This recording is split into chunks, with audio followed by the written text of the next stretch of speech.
Sasa majeshi ya malaika wa mbinguni wafurahi, tushangilie wakati wa ibada hii ya usiku, na tarumbeta la wokovu litangaze ushindi wa mfalme mkuu vile. Hata dunia iliyoangazwa kwa nuru kubwa namna hiyo ijae furaha, na ulimwengu wote ulioangazwa kwa utukufu wa mfalme wa milele uone ya kuwa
Tena Mungu na watu, basi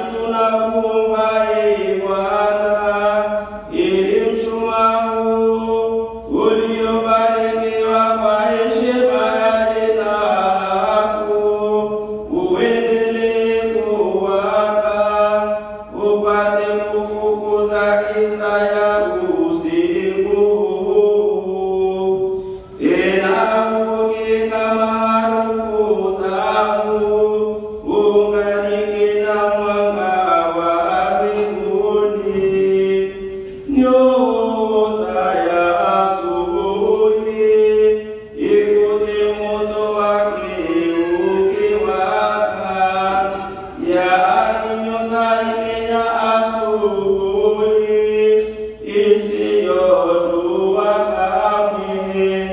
Ndiye yule aliyetoka kuzimu akawaangazia wanadamu kwa utulivu.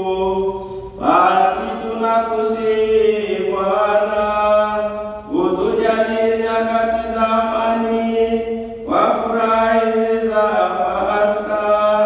Ututawale kwa ulinzi wako wa kila siku, utuongoze, utukinge sisi watumishi wako na mapadri wote na waamini wako wapenzi, pamoja na Baba Mtakatifu wetu Francisco na askofu wetu Ludoviki Yosefu Minde. Uangalie pia wenyezi wanaotutawala, uwaongoze kwa nguvu ya wema wako usio na mwisho na huruma yako. Uyaongoze mawazo yao yaelekee haki na amani, ili baada ya shughuli zao duniani wafike katika makao ya mbinguni, wao pamoja na watu wako wote. Kwa ajili ya huyo Bwana wetu Yesu Kristo mwanao, anaishi na kutawala nawe katika umoja wa Roho Mtakatifu Mungu milele na milele.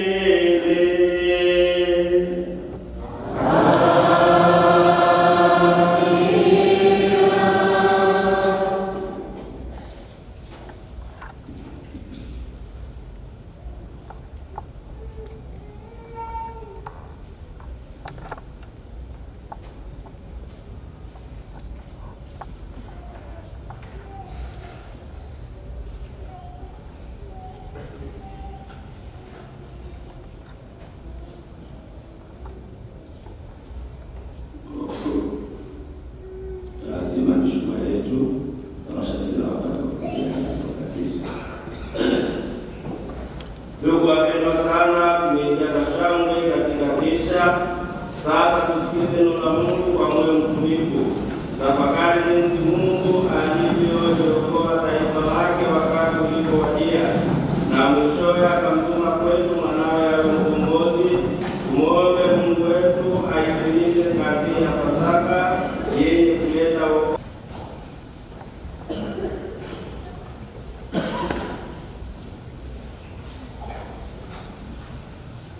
Somo la kitabu cha Mwanzo sura ya kwanza aya ya kwanza hadi aya ya pili na sura ya pili. Hapo mwanzo Mungu aliziumba mbingu na nchi, nayo nchi ilikuwa ukiwa tena utupu, na giza lilikuwa juu ya uso wa vilindi vya maji. Roho ya Mungu ikatulia juu ya uso wa maji. Mungu akasema, iwe nuru, ikawa nuru. Mungu akaiona nuru ya kuwa ni njema. Mungu akaitenga nuru na giza. Mungu akaita nuru mchana na giza akaliita usiku. Ikawa jioni, ikawa asubuhi, siku moja. Mungu akasema, na iwe anga katikati ya maji, ikayatenga maji na maji. Mungu akalifanya anga, akayatenga yale maji yaliyo juu ya anga na yale maji yaliyo chini ya anga. Ikawa hivyo. Mungu akaliita ile anga mbingu. Ikawa jioni, ikawa asubuhi, siku ya pili. Mungu akasema, maji yaliyo chini ya mbingu na yakusanyike mahali pamoja, ili pakavu paonekane. Ikawa hivyo. Mungu akapaita pale pakavu nchi, na makusanyiko makusanyiko ya maji akayaita bahari. Mungu akaona ya kuwa ni vyema.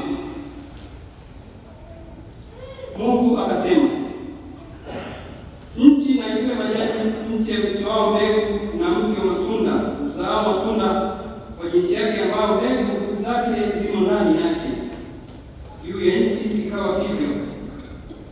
Nchi ikatoa majani, mti utoao mbegu kwa jinsi yake, na mti uzao matunda ambao mbegu zake zimo ndani yake kwa jinsi yake. Mungu akaona ya kuwa ni vyema. Ikawa jioni, ikawa asubuhi, siku ya tatu.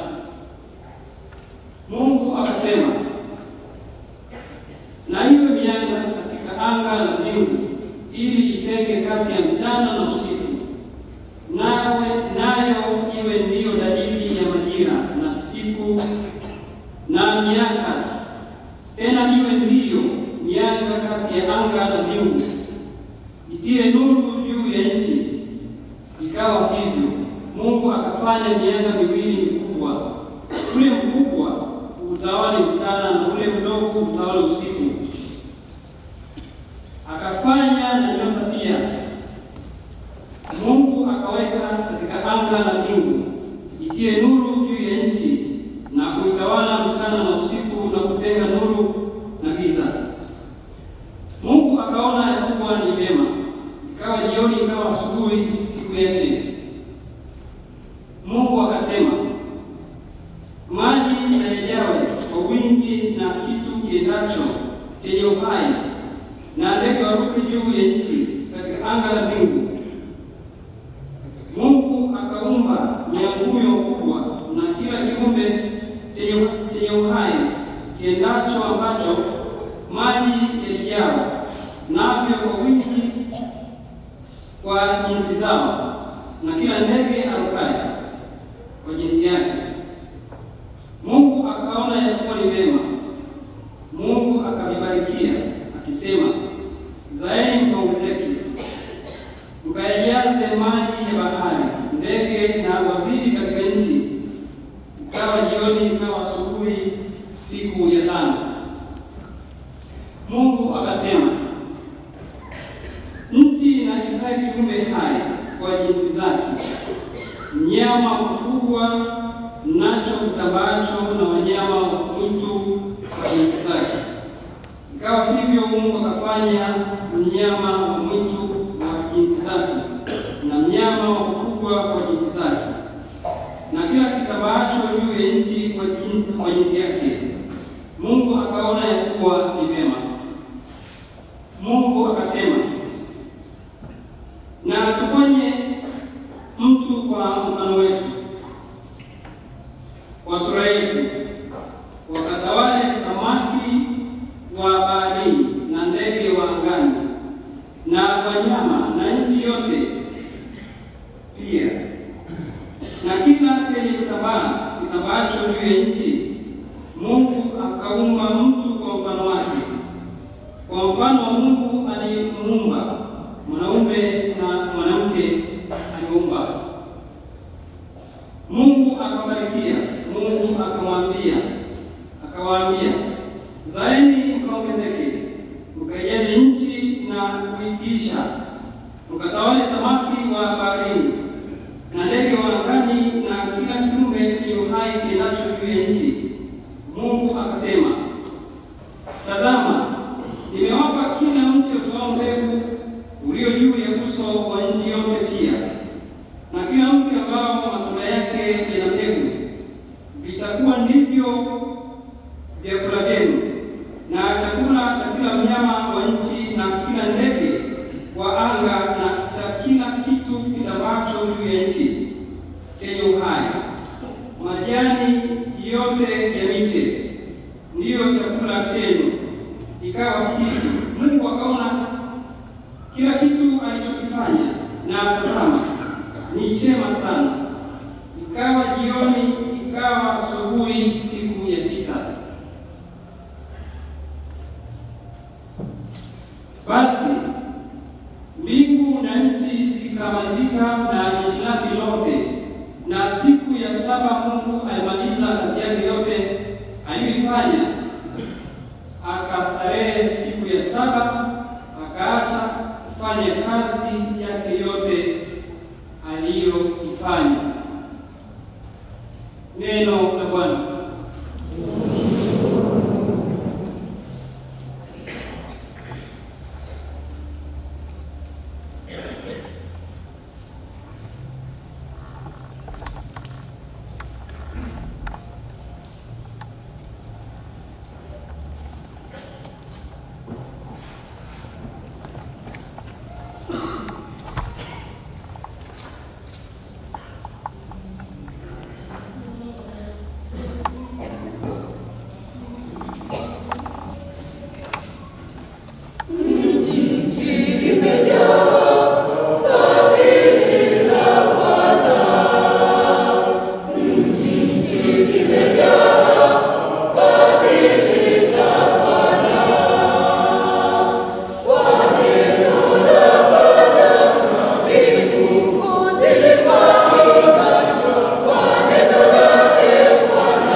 Mchukue mwanao wako wa pekee umpendaye Isaka, ukienda zako mpaka nchi ya Moria, ukatoe sadaka ya kuteketezwa huko juu ya mlima mmoja wako nitakao kuambia. Ibrahimu akaondoka alfajiri, akatandika punda wake, akachukua vijana wawili pamoja naye na Isaka mwanawe, akachanja kuni kwa ajili ya hiyo sadaka ya kuteketezwa. Akaondoka akaenda mpaka mahali alipoambiwa na Mungu.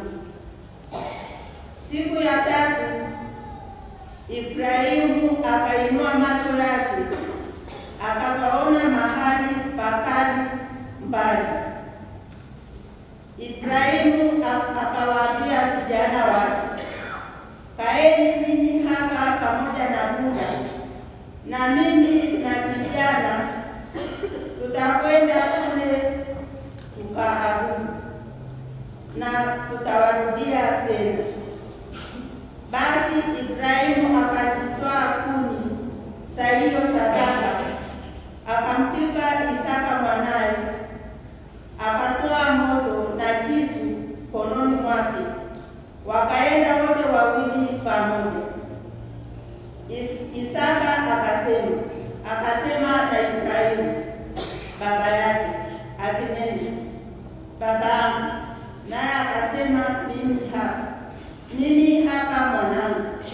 Akasema, tazama, moto upo na kuni zipo, lakini yuko wapi mwana-kondoo kwa sadaka ya kuteketezwa? Ibrahimu akasema, Mungu atanipatia mwana-kondoo kwa hiyo sadaka mwanangu. Basi wakaendelea wote wawili pamoja, wakafika mahali pale alipoambiwa na Mungu. Ibrahimu akajenga madhabahu huko, akaziweka tayari kuni. Kisha akamfunga Isaka mwanaye, akamweka juu ya madhabahu, juu ya zile kuni. Ibrahimu akanyoosha mkono wake, akakitoa kisu ili amchinje mwanaye. Ndipo malaika wa Bwana akamwita kutoka mbinguni, akasema, Ibrahimu, Ibrahimu. Naye akasema, mimi hapa. Akasema, usimnyoshee kijana mkono wako, wala usimtendee neno, kwa maana sasa ninajua ya kuwa unamcha Mungu, iwapo hukunisuulia mwana wa pekee.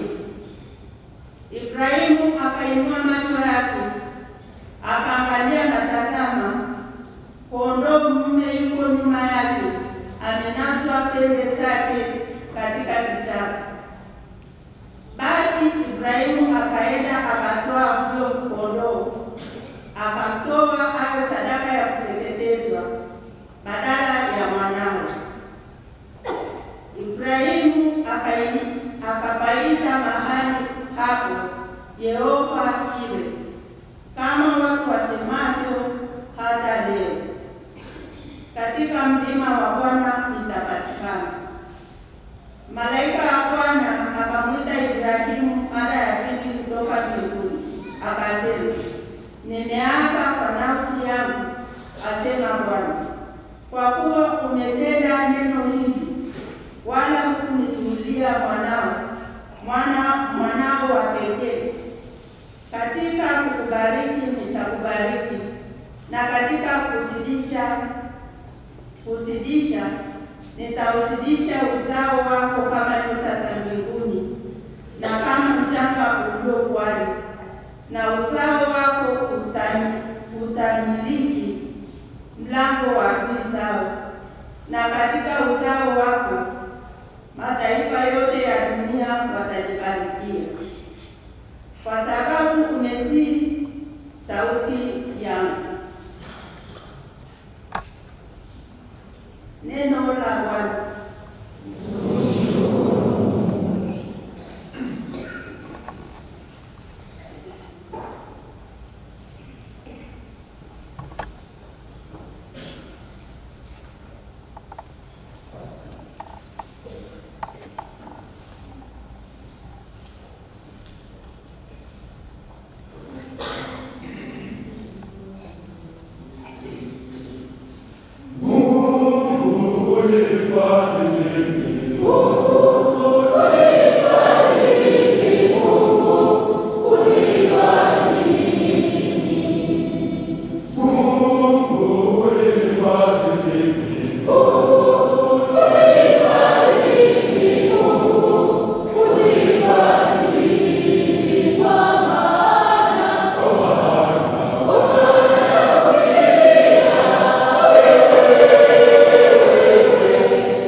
Mungu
na kwa fumbo la Pasaka wamfanya Ibrahimu mtumishi wako awe baba wa mataifa yote, kama ulivyoahidi kwa kiapo. Wajalie watu wako wapokee wema neema ya wito wako. Tunaomba hayo kwa njia ya Kristo Bwana wetu.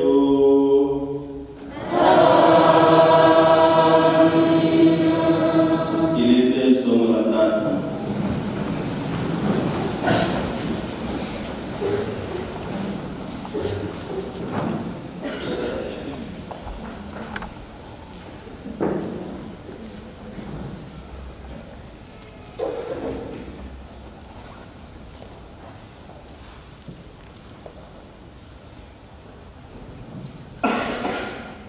Somo katika kitabu cha Kutoka sura ya 14 aya ya 15 hadi sura ya 15 aya ya 1. Bwana akamwambia Musa, mbona mnanipigia mimi?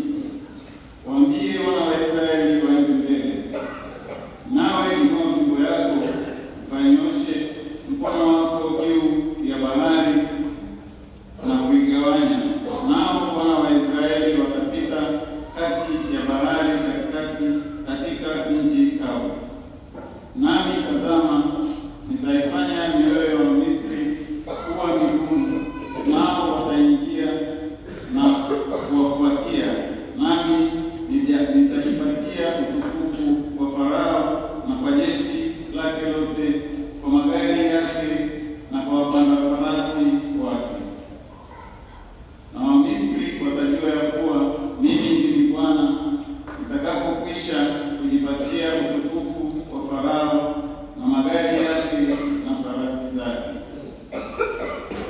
Kisha malaika wa Mungu aliyetangulia mbele ya jeshi la Israeli akaondoka akaenda nyuma yao, na ile nguzo ya wingu ikaondoka hapo mbele yao ikasimama nyuma yao, ikafika kati ya jeshi la Misri na jeshi la Israeli. Napo palikuwa na lile wingu na lile giza, lakini lilitoa nuru wakati wa usiku, na hawa hawakuwakaribia hawa usiku kucha. Musa akanyosha mkono wake juu ya bahari. Bwana akaifanya bahari irudi nyuma kwa upepo wa nguvu kutokao mashariki usiku kucha, akaifanya bahari kuwa nchi kavu, maji yakagawanyika. Wana wa Israeli wakaenda ndani kati ya bahari katika nchi kavu, nayo maji yalikuwa ukuta kwao mkono wa kuume na mkono wa kushoto. Na wale wa Misri wakafuatia, wakaingia ndani kati ya bahari, farasi zote za Farao na magari yake na wapanda farasi wake. Ikawa katika zamu ya alfajiri, Bwana akalichungulia jeshi la Wamisri katika ile nguzo ya moto na ya wingu, akalifadhaisha jeshi la Wamisri. Akayaondoa magurudumu ya magari yao hata yakaenda kwa uzito, na Wamisri wakasema, na tukimbie mbele ya Israeli, kwa kuwa Bwana anawapigania kinyume na Wamisri. Bwana akamwambia Musa, nyosha mkono wako juu ya bahari, ili maji yarudi tena juu ya Wamisri, juu ya magari yao na juu ya farasi zao. Musa akanyosha mkono wake juu ya bahari, na kulipopambazuka bahari ikarudi kwa nguvu zake. Wamisri wakakimbia mbele yake, na Bwana akawakutia mbali hao Wamisri